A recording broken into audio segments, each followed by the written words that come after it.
en lisant sur le perron, par un après-midi, on se disait c'est si bon, se retrouver entre amis, assis l'un contre l'autre, pour s'occuper des autres, on se fait des accroires, en se contant des histoires. Pour notre thème sport et jeu, notre premier texte, tiré du roman Ça sent la coupe, est écrit par Mathieu Simard, un écrivain québécois. Mathieu Simard met en scène un homme qui adore le hockey et qui regarde le hockey de façon très sérieuse avec son meilleur ami.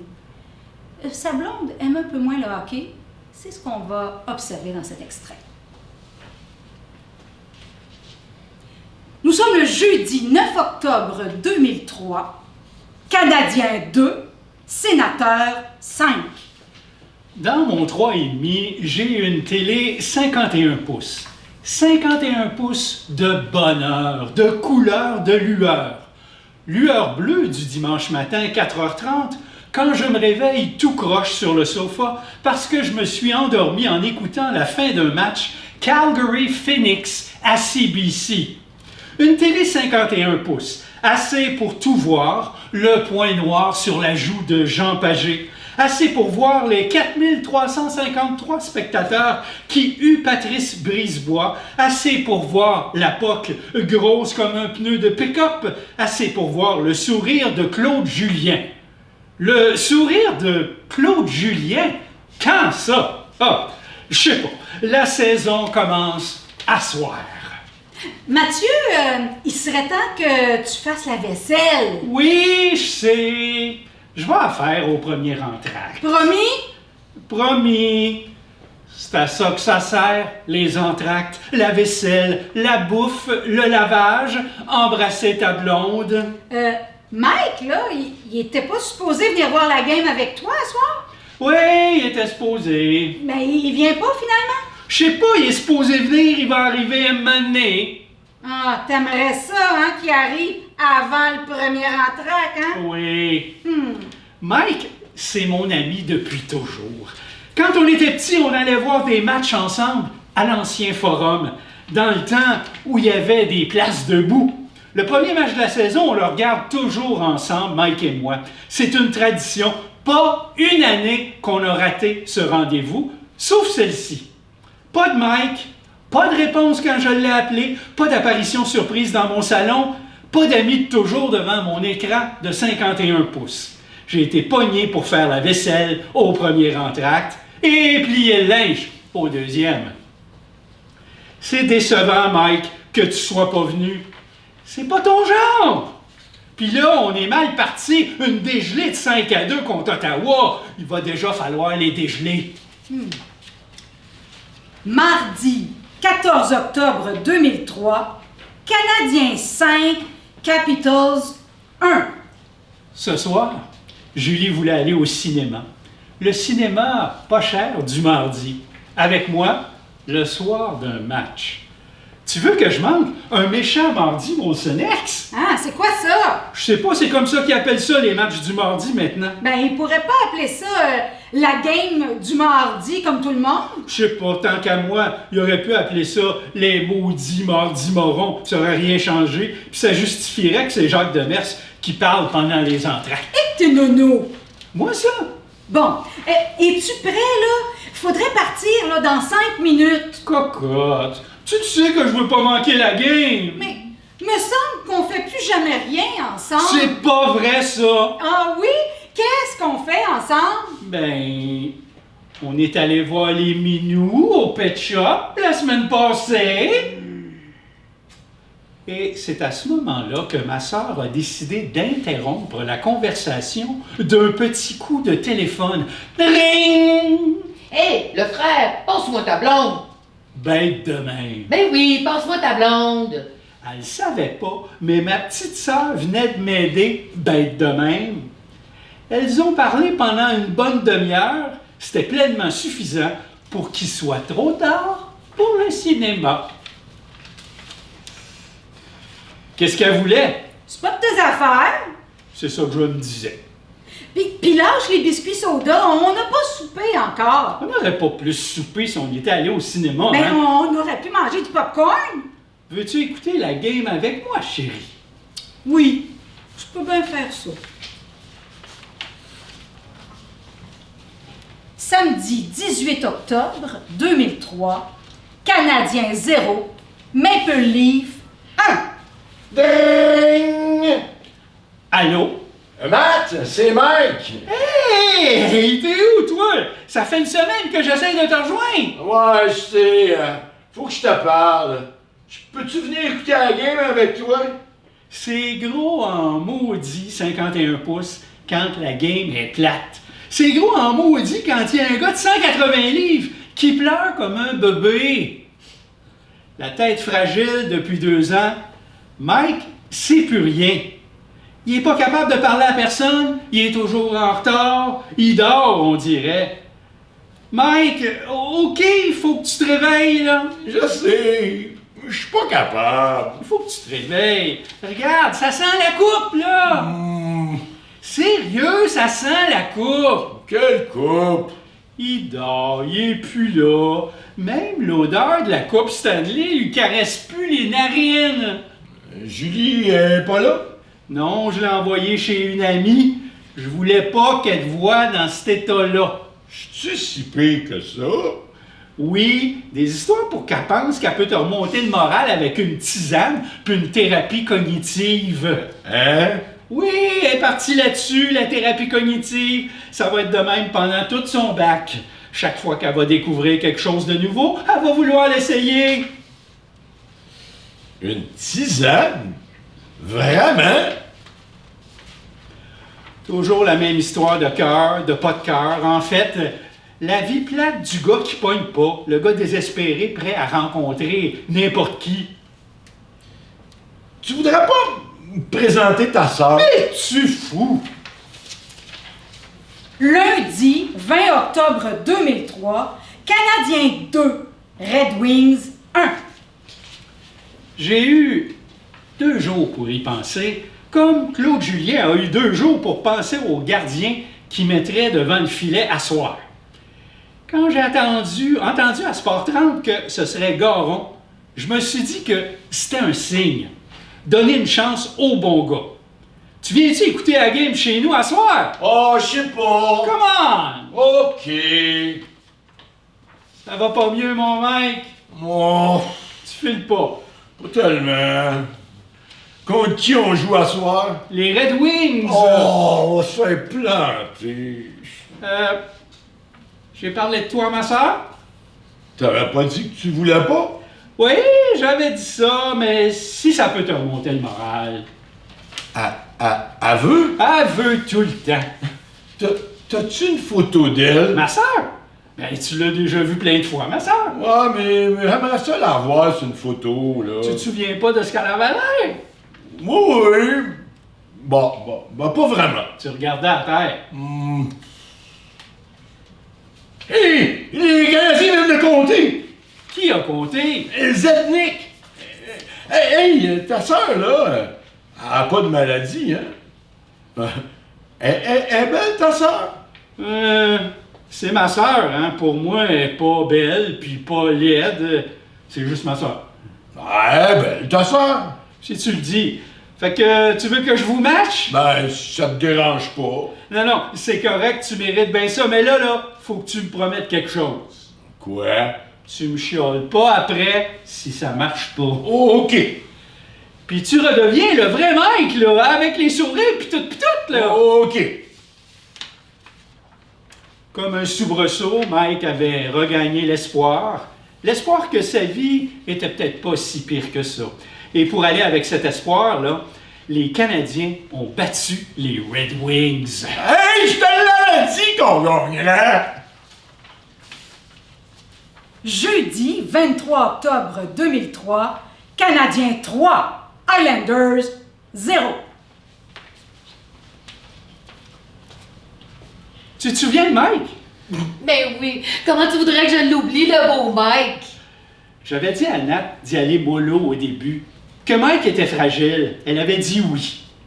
Je lui avais dit de faire semblant qu'elle aimait le hockey, que ça faciliterait les choses. Qu'est-ce que tu dirais, mon beau Mike? C'est après la game, on pourrait aller chez moi pour finir la soirée. Ça te tenterait-tu d'aller faire un tour d'auto un moment donné? Oui, ça serait cool. On pourrait y aller en fin de semaine.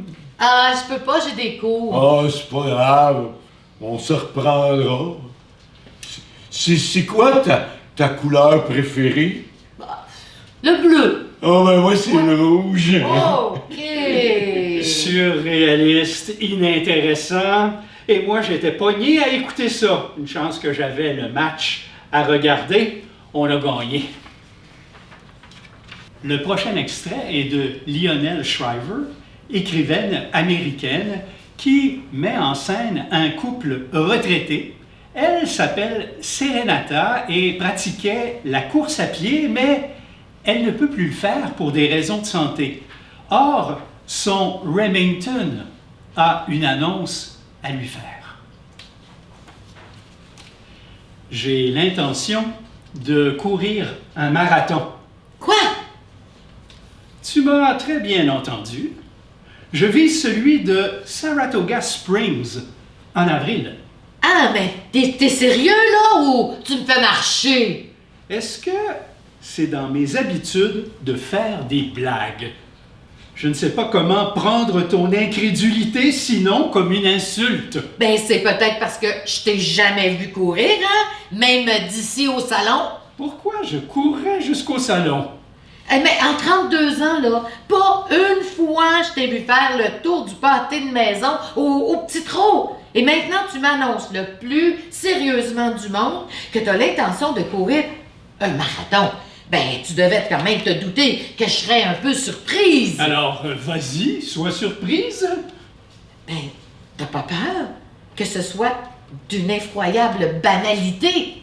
Absolument pas! C'est à toi que la banalité fait peur. Par ailleurs, si je renonçais à courir un marathon au motif qu'une foule de gens rêvent d'en faire autant, ma décision n'en serait pas moins dictée par la multitude. De quoi s'agit-il exactement? Hein? D'une chose à faire dans ta bucket list? T'as écouté le vieux disque des Beatles puis t'as soudain eu la révélation que When I'm 64 s'adressait à toi. Tu t'es pas dit que le moment était bien mal choisi pour m'annoncer cette nouvelle? Quel est le problème? Moi, je peux plus le faire maintenant. J'ai arrêté de courir en juillet. Je savais que tu ramènerais ça à toi. C'est pour ça que j'ai eu peur de t'en parler. Tu veux vraiment que je me refuse quelque chose sous prétexte que cela te rend nostalgique? Nostalgique? J'en éprouverais de la nostalgie. De l'amertume plutôt, oui. Mais même si je restais ligoté à une chaise jusqu'à la fin des temps, tes genoux s'en porteraient pas mieux.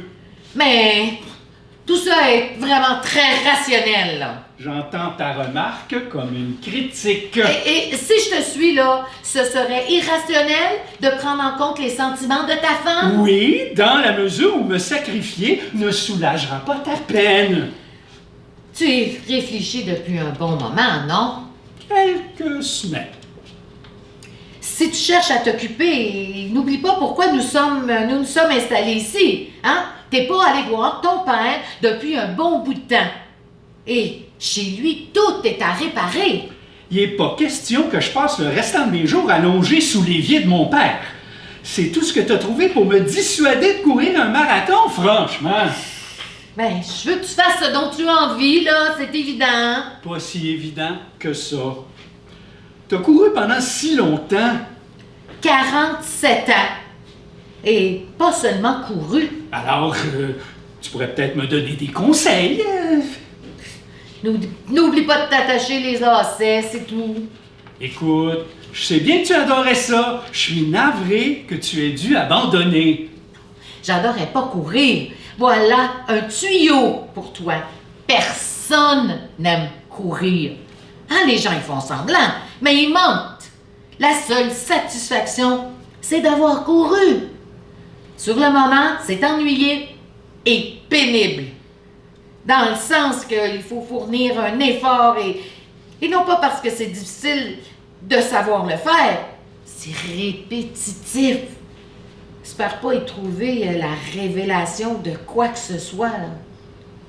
Je suis probablement ravie d'avoir eu une excuse pour abandonner.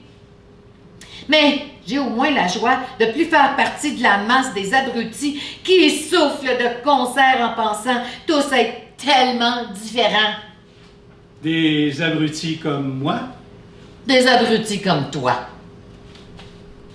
Nous vous présentons un extrait du roman L'homme qui bâtissait les villages de l'écrivain québécois Mathieu Cuivigier. Dans cet extrait, on va retrouver Robert, qui est un professeur qui vient de se faire embaucher au Cégep de Saint-Jérôme. On le verra pas seulement comme professeur. Et de la présidente du conseil d'administration, qui est Joanne, et qui est assez germaine, on dirait. Belle maison, mon Robert! T'es ici depuis longtemps? Bon, ça doit faire 20 ans. T'es aussi du coin? Ah, non, plus haut, Saint-Jovite. J'ai un ranch. Je suis éleveuse de caniches royaux. C'est un animal magnifique. Souvent méconnu, hein? Un chien assez polyvalent, en fait. T'aimes les chiens, Robert? Bon, non, pas particulièrement. Et ça, c'est la rivière du Nord? Ouais. Beau terrain! Assez large, hein, la rivière ici? Ouais. Idéal pour la pêche et pour la baignade. Oh, Satan va adorer! Oh, le diable lui-même va venir se baigner chez moi? Non, Satan, c'est mon meilleur géniteur, le plus gros caniche royal que j'ai vu. Une bête magnifique et je dois avouer, c'est comme un ami. OK.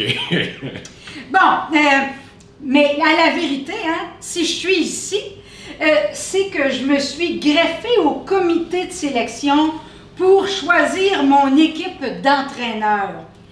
Après, je vais démissionner puis m'occuper juste de mes affaires. Le football me fascine. Niveau stratégique, là, niveau effort physique, là, c'est formidable, c'est magnifique.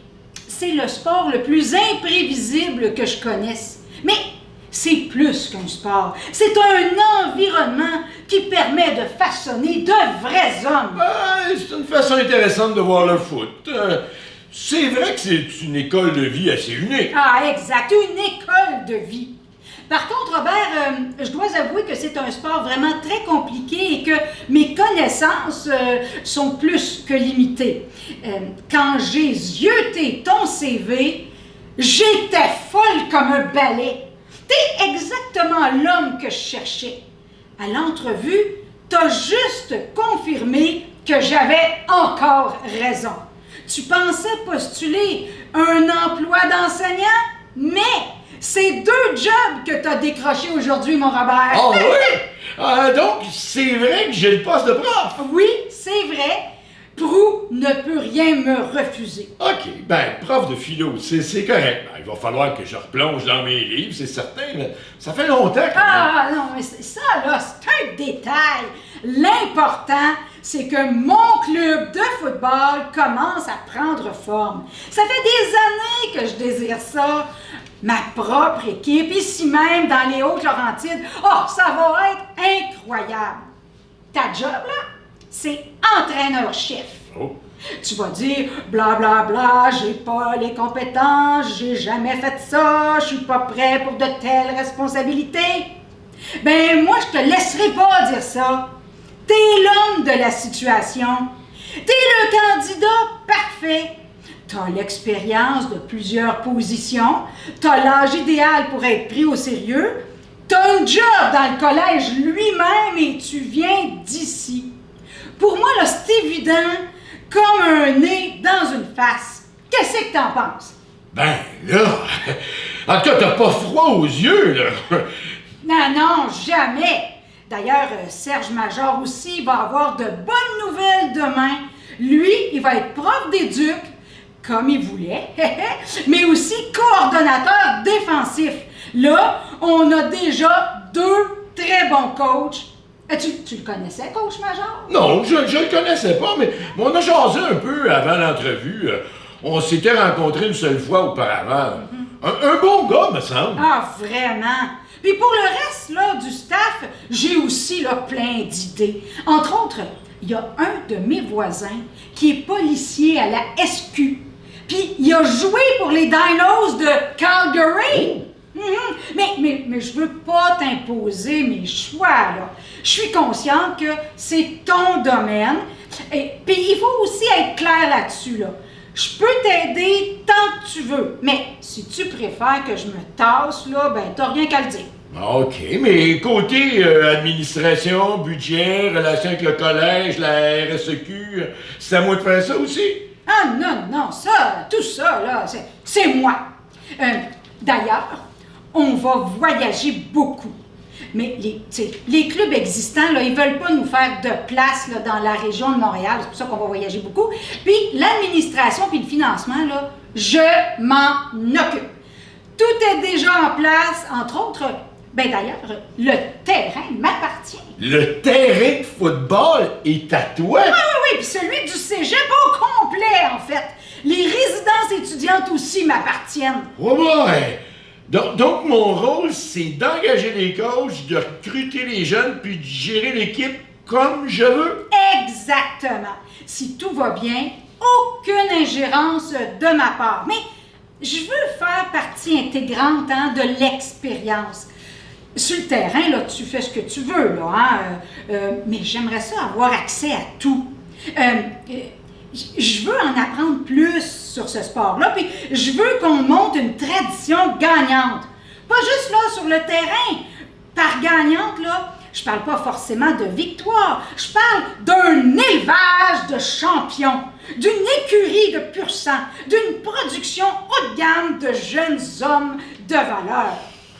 Mais bon, j'ai une seule exigence là, sur laquelle j'insiste vraiment. D'ailleurs, si on veut, là, c'est comme un deal breaker. Oh! Bon, l'équipe devra s'appeler les Caniches. Les Caniches! Juste ça! Juste ça. Alors, on se fait plaisir et on vous fait sourire. Un extrait des Belles-Sœurs où ces dames nous disent jusqu'à quel point elles aiment le bingo. Et on peut affirmer sans se tromper qu'elles aiment autant le bingo que nos personnages aimaient le hockey dans le premier extrait. Alors, nous aurons ici Lisette de Courval, Germaine, Gabrielle Jaudoin et Rose Ouimette. Ce sont les 4 femmes mises en scène par Michel Tremblay. Hey, ça me fait penser, là, les enfants de la paroisse organisent une soirée récréative pour dans un mois. J'espère que vous allez toutes venir, hein? Ça sera une soirée formidable. Ça fait déjà pas mal longtemps qu'ils se pratiquent, là, au loisir. Oh, qu'est-ce qu'il va y avoir donc, juste? Ah, ça va être bien bon. Il va y avoir toutes sortes de numéros. Le petit garçon de Madame Gladu va chanter. Encore? Il me tanne, lui. Je suis bien tanné de l'entendre. À part de ça, depuis qu'il a passé à la télévision, là, sa mère porte plus à terre. Elle se prend pour une vraie vedette. Oui, mais il chante si bien, le petit Raymond. Ouais, moi je trouve qu'il a un peu trop l'air d'une fille avec sa petite bouche en trou de cul de poule. Ben voyons, Rose! Bon, Diane Aubin va donner une démonstration de nage aquatique. Puis on va faire la fête à côté de la piscine municipale. Là. Ça va être de toute beauté. Puis va-t-il y avoir des prix de présence? Eh ben oui, hein, vous pensez bien.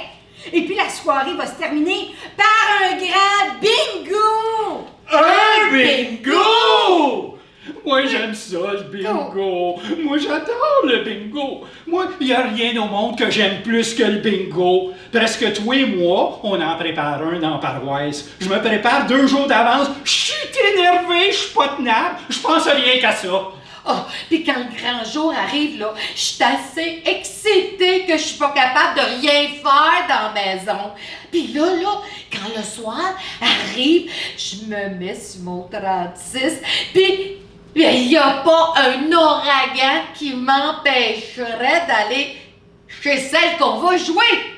Oh, moi, j'aime ça, le bingo. Oh, moi, c'est bien simple. J'adore le bingo. Moi, il n'y a rien au monde que j'aime plus que le bingo. Quand on arrive, on se déshabille, puis on rentre tout de suite dans l'appartement où ce qu'on va jouer. Des fois, c'est le salon de la femme qu'elle a vidé. Des fois aussi, c'est la cuisine. Puis même des fois, c'est une chambre à coucher. Puis là, ben, on s'installe aux tables, on distribue les cartes, puis on met nos pitounes gratis, puis la partie commence. Oh, là, c'est bien simple. Je viens folle. Mon Dieu, que c'est donc excitant. Cette affaire-là, je suis tout à l'envers. Je comprends les numéros de travers, je mets mes pitons dans la mauvaise place. Je fais répéter celle qui écrit les numéros. Je suis dans tous mes états. Moi, j'aime ça, le bingo. Moi, c'est bien simple. J'adore ça, le bingo. Moi, il n'y a rien au monde que j'aime plus que le bingo. La partie s'achève, j'ai 3 chances, 2 par en haut, puis une de travers. C'est le B14 qui me manque, c'est le B14 qu'il me faut, c'est le B14 que je veux. Le B14, je regarde les autres, Vera, ils ont autant de chance que moi. Qu'est-ce que je vais faire? Il faut que je gagne. B14! Bingo! J'ai gagné, je le savais! J'avais bien trop de chance, j'ai gagné. Qu'est-ce que je gagne, hein, donc? Hein? Bon, ben, le mois passé, c'était le mois des chiens de plâtre pour tenir les portes. Ben, ce mois ici, là, c'est le mois des lampes torchères. Moi, j'aime ça, le bingo. Moi, c'est bien simple, j'adore ça, le bingo. Moi, y a rien au monde que j'aime plus que le bingo. C'est donc valeur qu'il n'y en ait pas plus souvent. Je serais tellement plus heureuse. Vive les chiens de plâtre, vive les lampes torchères, vive le bingo!